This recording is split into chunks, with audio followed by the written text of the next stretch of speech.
maybe say a few words about Kartik.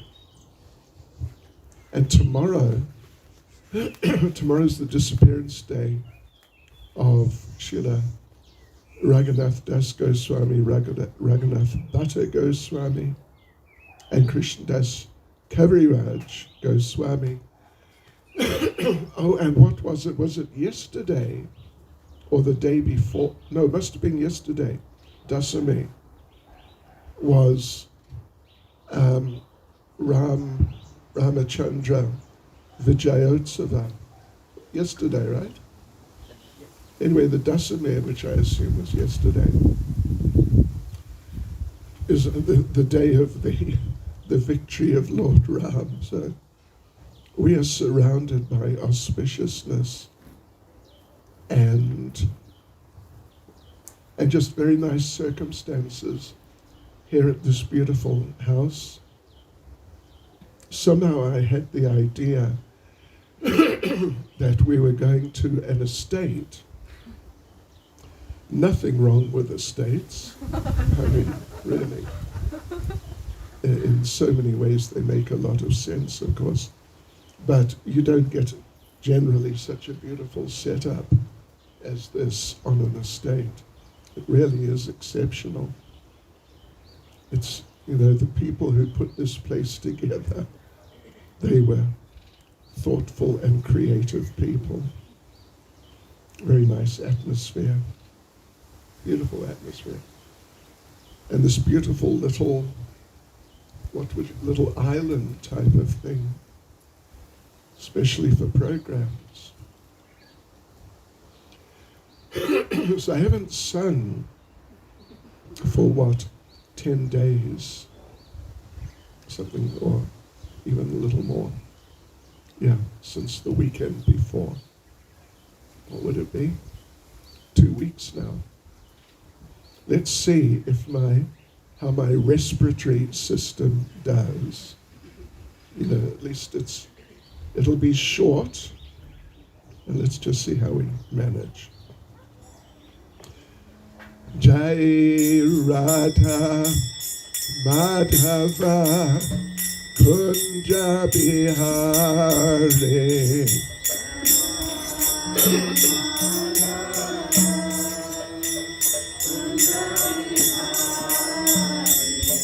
Jaya Radha Madhava Kunja Bihari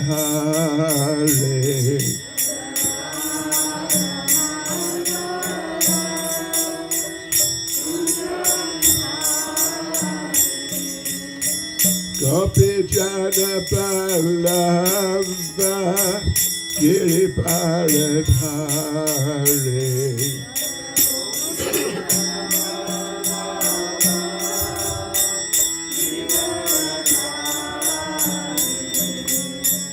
Gopi Jana Ballava Giri Bharadhari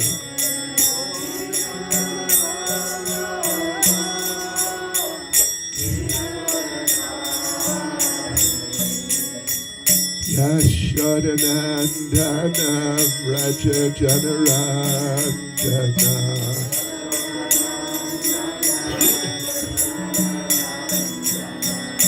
Yashodanandana Vraja Janarandana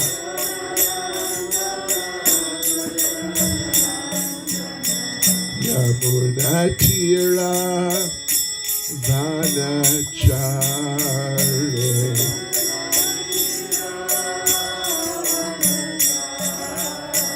Yamunatira Vanachari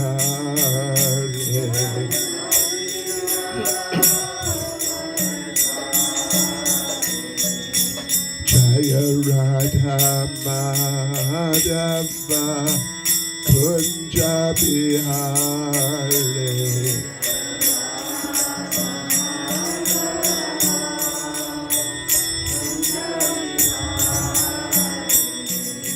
Jaya Radha Madhava Kunja Bihari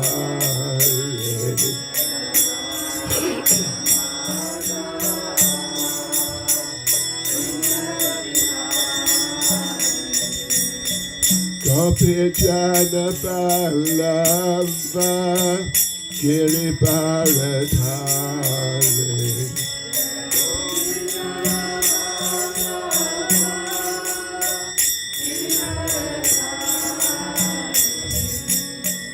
Gopi Jana Balava Giri Bharadhari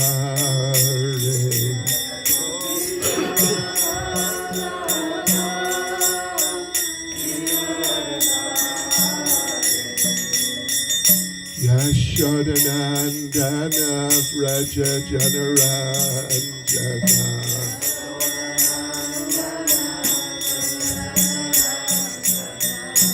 Yashodanandana Vraja Janaranjana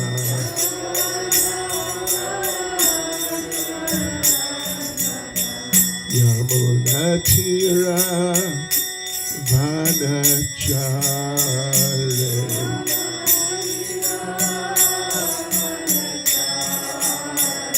Yamunatira Vanachare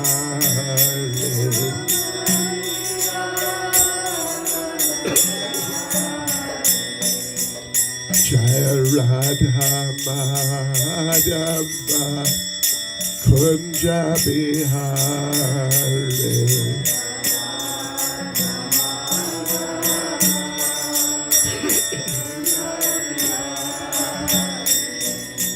Jaya Radha Madhava Kunja Bihari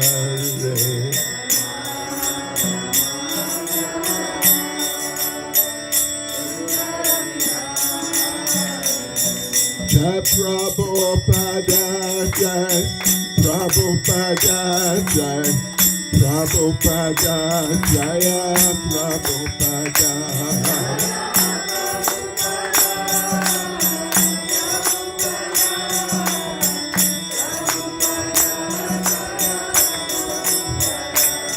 Jaya Prabhupada Jai Prabhupada Jai Prabhupada Jaya Prabhupada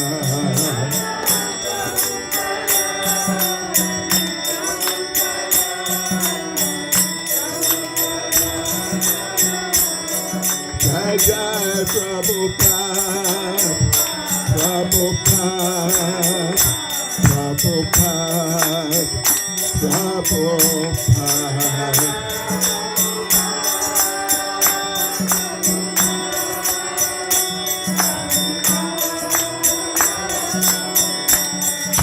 Jai Prabhupada Prabhupada Prabhupada Prabhupada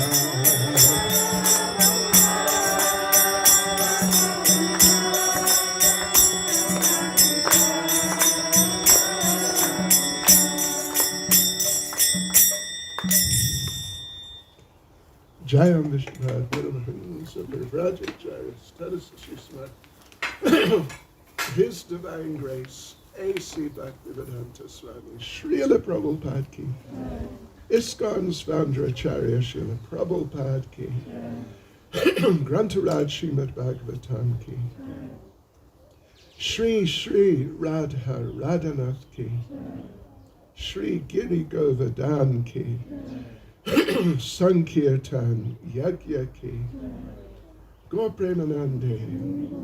All glories to the assembled devotees. All glories to the assembled devotees. All glories to the assembled devotees. All glories to Sri Guru and Sri Gauranga. All glories to Srila Prabhupada.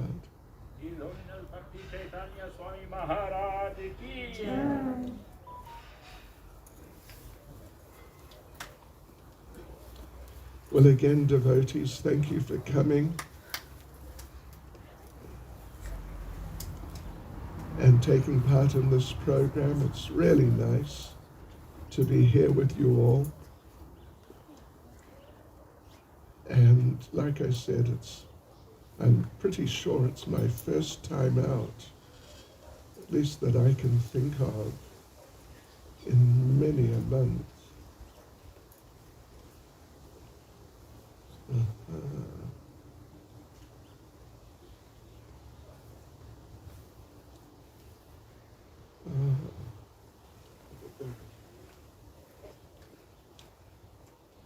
I'm not online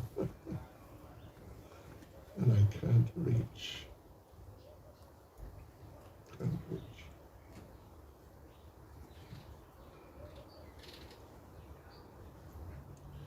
Can someone put me online?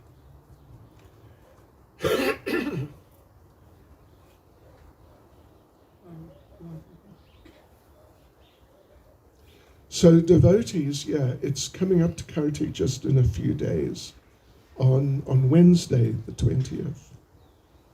And we all know Kartik very, very well, and it's really a wonderful time. I'm not exactly sure what programs will be going on a regular basis at Santon. Well, I'm not really sure. But I think we'll be having some programs. Kartik, as Srila Prabhupada said, Kartik means Krishna is particularly merciful. We all need mercy. There are many things we need. In Krishna consciousness, we need some determination, dedication. We need some intelligence, and we need some mercy. And of course, intelligence, dedication, all these things come more and more by mercy. So ultimately, mercy is a uniquely important factor in Krishna consciousness. And of course, we know in the Damodar Leela that Mother Yashoda was trying to tie Krishna, but the rope was always 2 fingers too short. And, I'm sure we've done this with you before. The 2 fingers one represents the effort of the devotee, the other represents the mercy of Krishna. And you know the story, don't you? That this is the personal effort finger, and this is the mercy finger. And you can see, particularly with my fingers, I think with other people's it may not be as pronounced, but my mercy finger is a really big finger. I mean, relative at least to the effort finger, if you know what I mean. But I think with everyone there's a difference, isn't there? The middle finger's the long finger. So I guess my one is kind of super long relatively. Means I'm exceptionally dependent on mercy. But we're all dependent on mercy. And it's working. Oh, thank you. Okay. So as long as it's working. Where are we? So yes, we're dependent on mercy, and there we go. We're dependent on mercy, and Kartik means a special opportunity to get some mercy.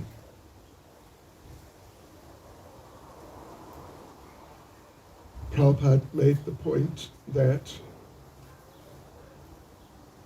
just as a shopkeeper from time to time has a sale, so similarly, Prabhupada said, Kartik means Krishna is having a sale. Krishna is being particularly merciful. And the main pastime, of course, is the pastime of Yashoda Damodar, Radha Damodar, but actually Yashoda Damodar.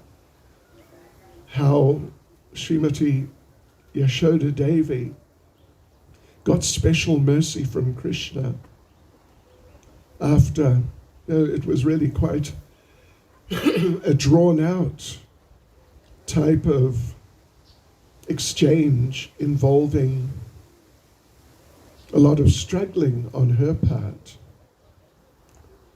Yes, but she just kept going and she kept pushing and trying to please Krishna, and she got the mercy. Well, she got more and more mercy step by step. And as we say, it's such an important pastime, and the principles which are being illustrated in the pastime are so outstandingly important, just uniquely important, that the whole month is dedicated to it. Whereas normally any special occasion, even like Janmastami, Radhastami, etc., all these very important occasions, Govardhan Puja will be coming up, of course, in the middle of the month, more or less, and it's extremely important festival. But this particular pastime is so uniquely important that we celebrate it, we observe it for the whole month. It must mean something. It must mean something. You know, everything means something, actually. Everything means something. In Krishna consciousness, there's never really anything meaningless or just sort of blasé, just ordinary to the point where there's nothing in it to note. You know, just like, for example, Srila Prabhupada, he spoke on different verses, and other verses he didn't speak on. And it means something. It means something. And he wrote longer purports on some verses and shorter purports on some others, and no purports on some. And it means something.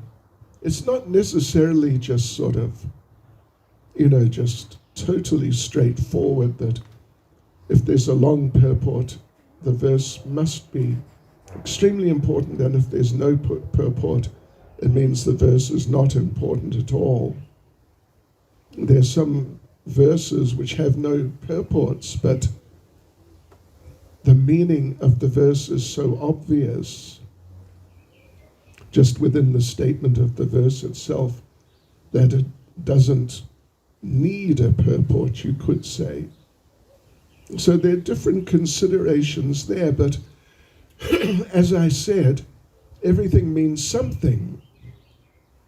And so there's definitely something to be taken from the fact that we will be celebrating as of Wednesday evening we start, or morning? Anyway, whatever, but Wednesday till, I think is it the 19th or whatever it is, it's something like that, of November. And every day, at least if we have the opportunity and facility, every day we'll be offering lamps to Yashoda Damodar. So it definitely means something. It doesn't necessarily mean that it's like, we just celebrated not long ago Janmastami. It doesn't mean that Kartik and the Damodar Leela is 30 times more important. But there's something to be taken from it. At least that we should be able to acknowledge and appreciate. Because the principle which is there in the Damodar Leela, the principle of surrender of the devotee, and then seeing the reciprocation of the Lord, well, that's important. And just at the moment, I'm reading the first canto of Srimad Bhagavatam again.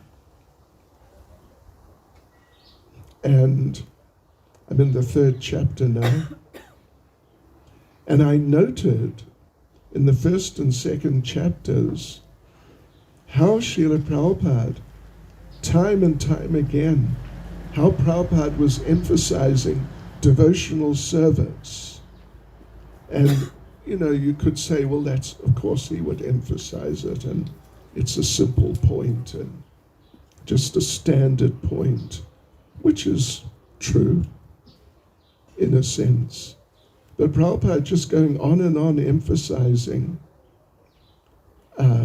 you must perform devotional service, and you must perform pure, or try to perform pure devotional service. It really struck me. It really struck me. Our process is devotional service. And of course, in this age, the particular form of devotional service which is most important is the chanting of the holy names. But then again, I came across a purport, either in the first or second chapter, and Srila Prabhupada says there that the process is chanting the holy names and the recitation and hearing of Srimad Bhagavatam. Prabhupada says that because that's also hearing and chanting, and he basically equates hearing and chanting Srimad Bhagavatam with the chanting of the holy names. And that's interesting. That's very interesting.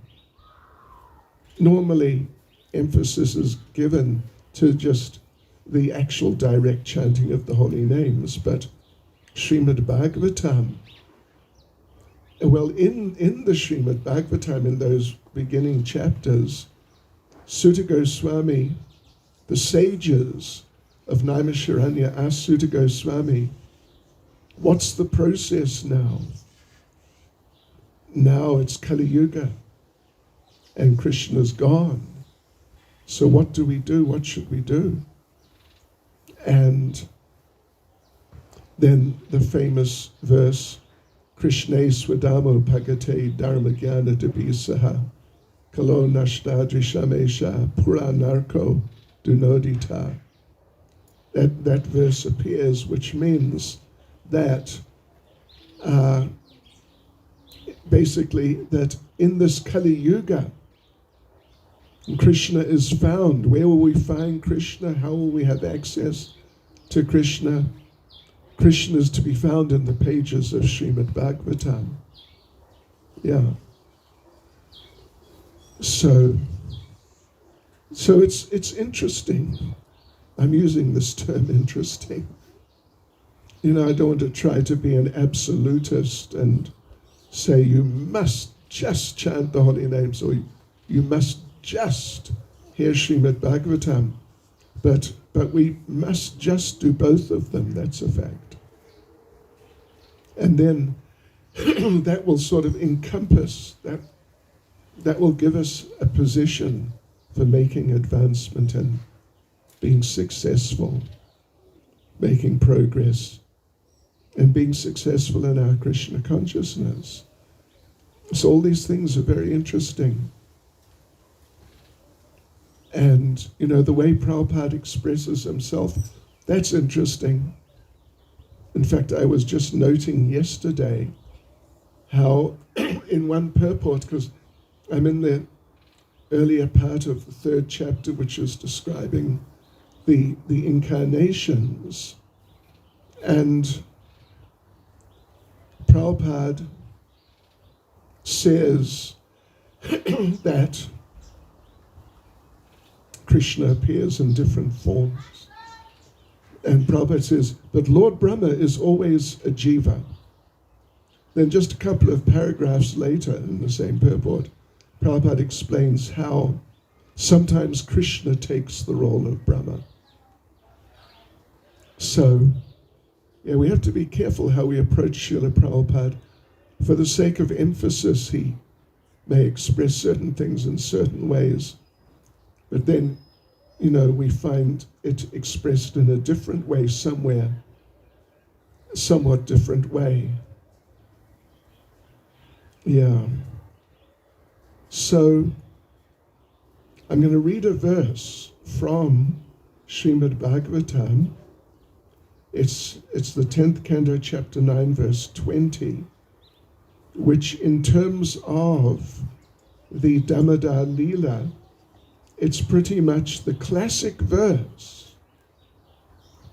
Ne mam virincho na bhavo, nashir apyanga samshraya, prasadam lebire gopi, yatta prapa vimuktidat. Neither Lord Brahma, nor Lord Shiva, nor even the goddess of fortune, who is always the better half of the Supreme Lord, can obtain from the Supreme Personality of Godhead, the deliverer from this material world, such mercy as received by Mother Yashoda.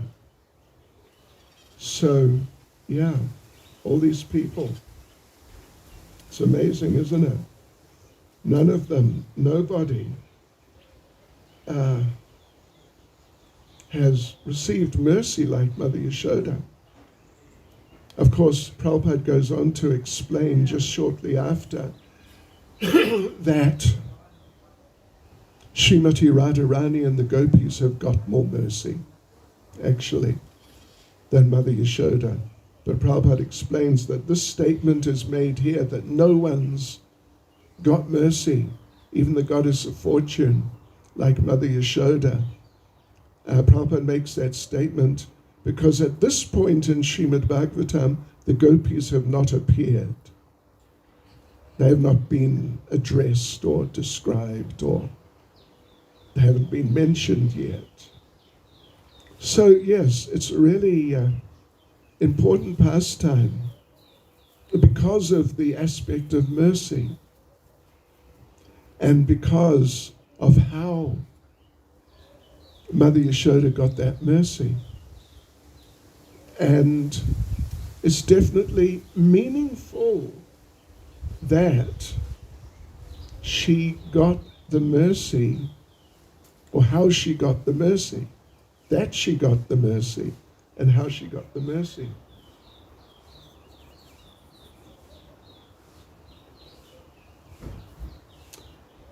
Krishna is watching us all as we all sit here. Krishna consciousness is a very personal process. It is just simply a personal process.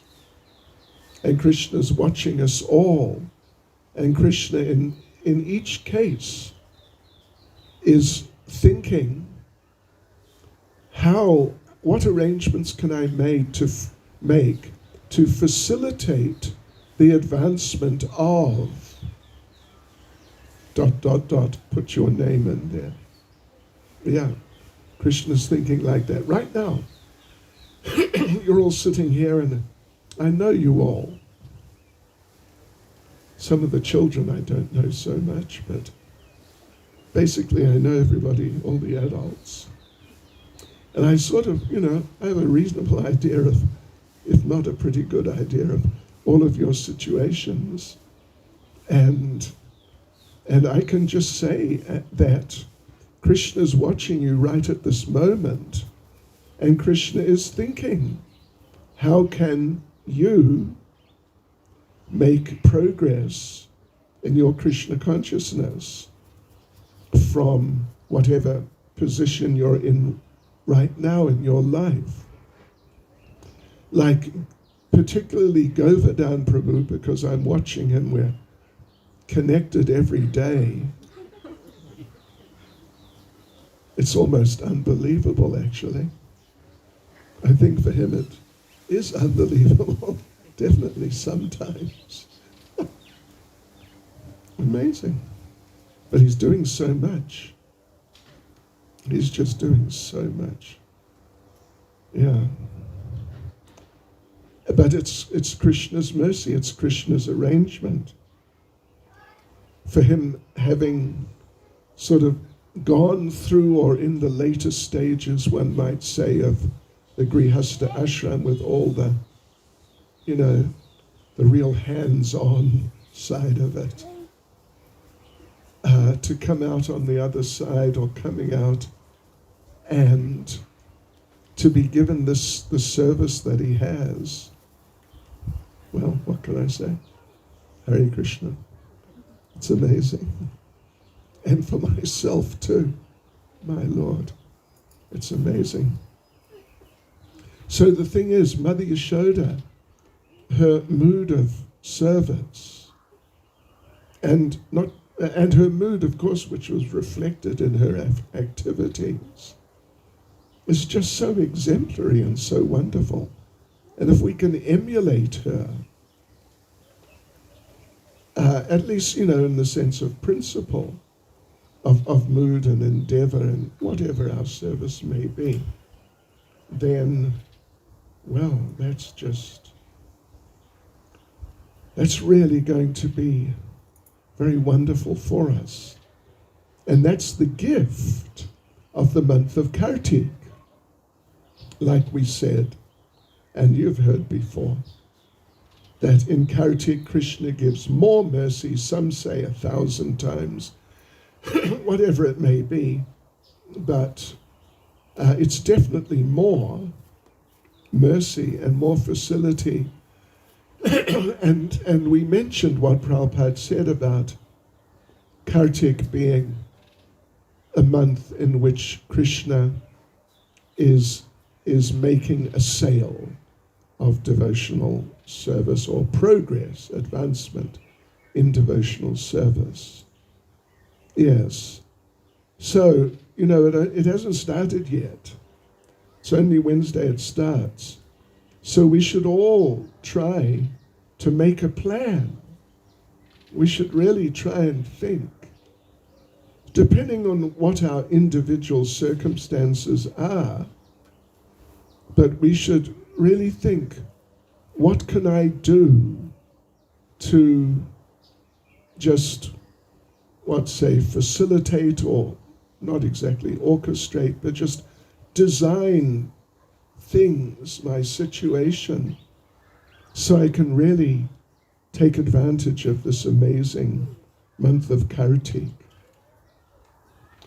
and try and do as much service as possible, as much service as reasonably possible, of course, and really try to cultivate the mood. Yeah. And, for example, really try to chant better. I was just reading today. Well, actually, on our japa program, particularly in the morning, there's this one devotee, disciple of mine, and I imagine some of you must know her, Prema Priya. She lives in Pune. She married and she's living there. And although she's from, I guess, Durban, is she? Yeah. And she's really nice. Really, really nice. But every day she puts a quote up from Prabhupada about chanting japa, chanting Hare Krishna. And some of them are just absolutely amazing, just so wonderful. And the one this morning was so nice. Prabhupada was saying that, well, the point had been raised that we should really try to chant nicely and, with understanding of what we're doing, and really apply ourselves in a methodical type of way. And then suddenly Prabhupada says that in one sense, it doesn't really matter, because it will act anyway. And then Prabhupada gives some examples of how some things act anyway. Prabhupada gives the example of medicine. A child takes medicine. You take medicine sometimes? That means yes. That means I'm embarrassed. So yeah, and children, and even adults, I guess, they don't really necessarily understand what it is, how it works, and all of that. But they just take it. But Prabhupada's given an example of a child. And definitely a child, a small child, will definitely not understand. But the medicine will work. And Prabhupada, he gives 3 examples. Another one is poison. If you take poison, you may not even know you've taken poison, but it will work. And it's sort of like, whether you know or not is not going to affect how it works. Certainly not going to affect if it's going to work, but it won't necessarily affect how it works. So Prabhupada's describing like this in relation to the chanting of Hare Krishna. Yeah, that the chanting of Hare Krishna is so extremely effective, so incredibly effective. And there have been a few quotes she's put up over the last couple of months in which Prabhupada has made the same or very similar point, that ultimately, of course, it's always better if you understand, and particularly in the sense that if you do understand, that understanding is a stimulus to apply yourself better. But then, at the same time, if you don't understand, it's still going to work. She put one up a week or 2 ago about offenses. That we, of course, should try to chant without offenses, obviously. But then Prabhupada made the point that even if you can't stop yourself, you just can't stop yourself, it's beyond you. You can't stop committing offenses when you chant, but just keep on chanting anyway. Prabhupada says, just keep on chanting anyway. Because even if there are offenses, it'll still work. Not, of course, to encourage any sort of lackadaisical attitude, but it's interesting. It's another interesting thing, interesting point about Krishna consciousness. And so, yes, this pastime, I'll just, give me another 12 minutes. Yeah, give me another 12 minutes. And then I'll let you loose on the prasadam. Because that works too. But let me just say, maybe read or at least refer to some points from the pastime, even maybe some of which you're not so familiar with.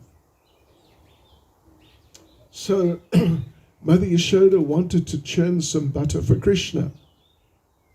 Whatever she does or wants to do or thinks of doing, she does for Krishna in one way or another. So she wanted to churn some butter for Krishna because, of course, she was only too well aware that Krishna's attachment and attraction to butter. Yeah, she was painfully aware because Krishna had already developed a reputation as a thief, as the butter thief, Makan Chor. And maybe Dahi Chor a little bit, but nowhere near as much as Makan Chor. So Mother Yashoda was in anxiety that Krishna was going to grow up bad. You know, I know there's a few mothers here and who have sons, and you don't want your son to grow up bad, do you? Of course you don't. You definitely don't. The son may not think about it. The son may just be in his own world of whatever there is that attracts his attention. But the mother really doesn't want her son to grow up bad. Among other things, it will reflect on her.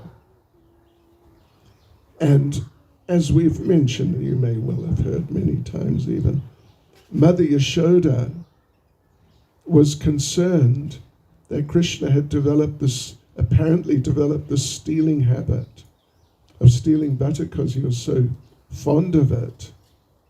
And she, among other things, she was concerned, what are people going to think of me if he grows up to become a thief? I mean, he's already a thief, but like a serious thief. Instead of stealing butter, maybe he'll steal motor cars or buffalo carts, something like that. And then what will people think? They will think, what sort of useless mother did this fellow have?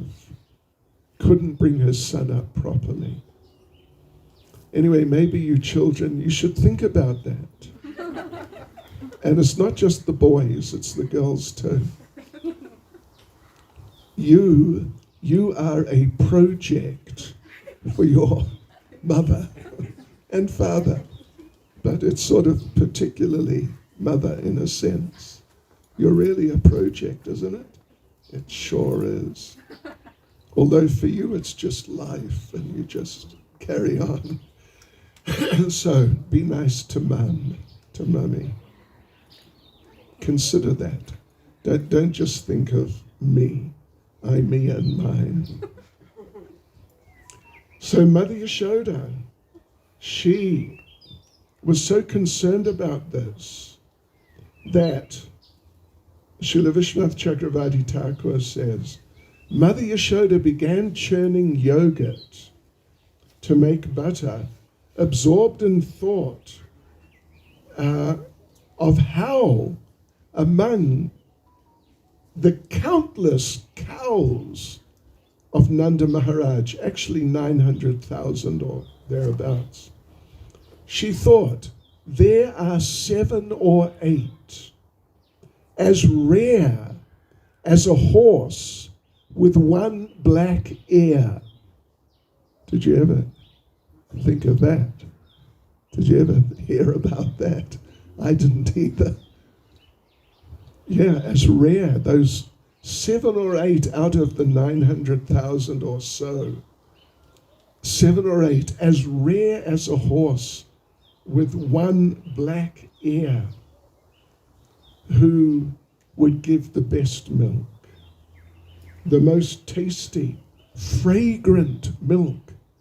Have you ever smelt the fragrance of milk? Anyway, I'll leave that one with you. But it's interesting, isn't it? There's so many interesting things. The most tasty, fragrant milk, which would be relished by her son. And she personally churned the yogurt, thinking, how could servants who burn milk churn the yogurt properly?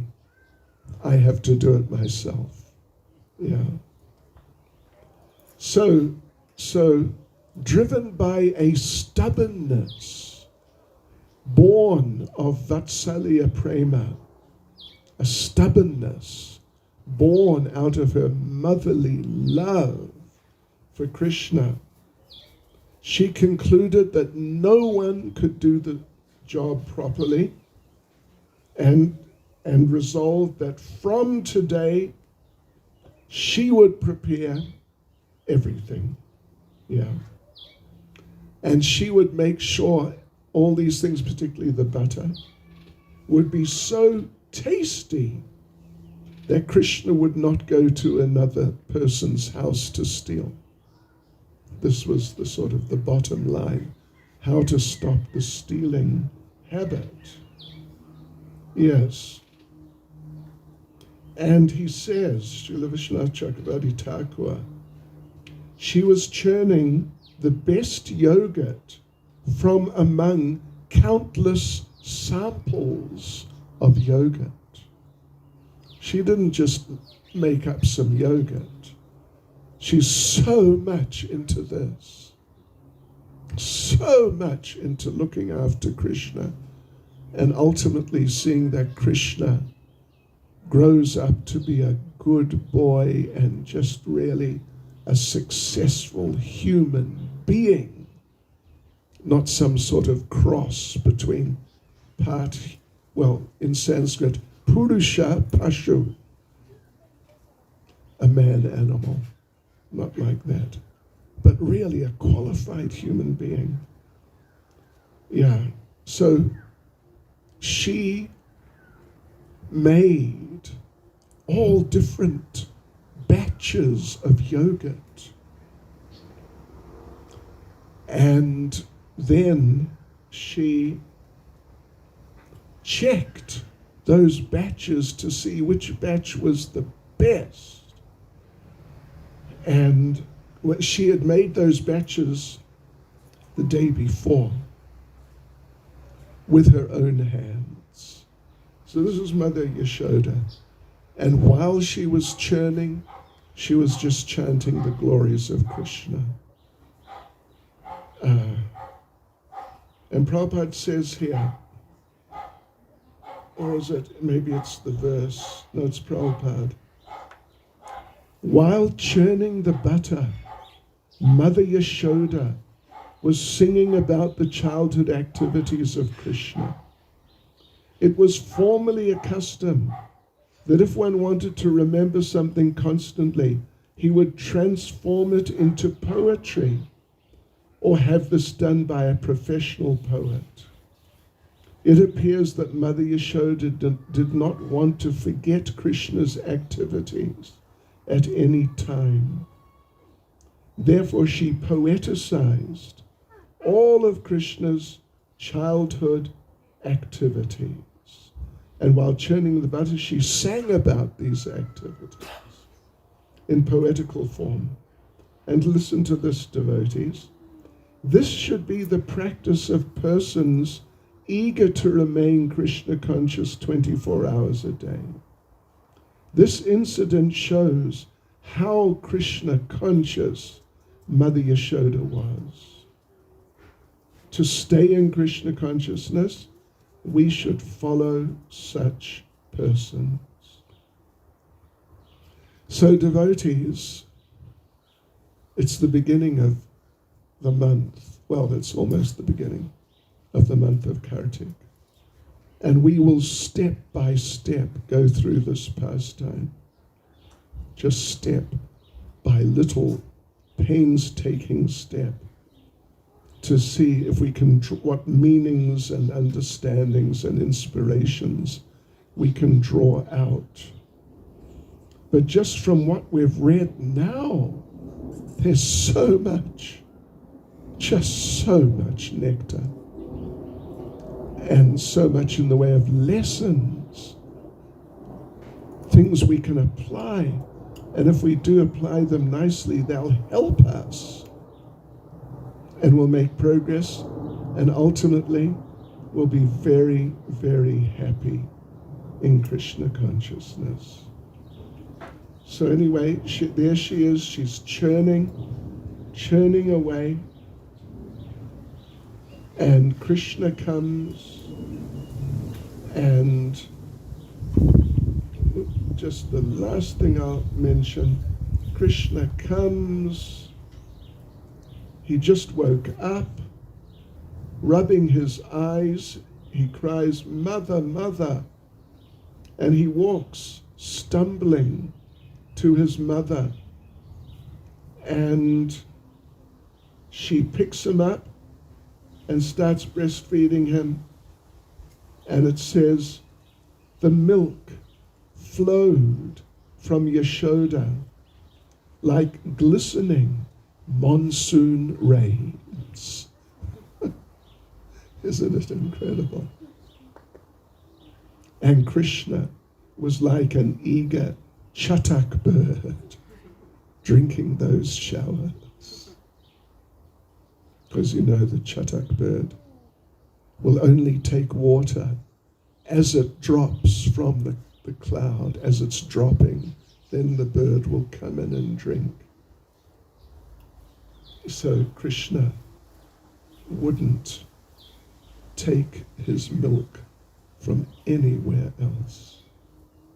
Just like an eager chatak bird, drinking those showers of breast milk of Yashoda like glistening monsoon rains. So what happens next? Well, you know very well. But anyway, let us just say, tune in next time. Tune in tomorrow. Tune in tomorrow, at Santon, and find out what happens next. Hare Krishna. Srila Prabhupada ki jai.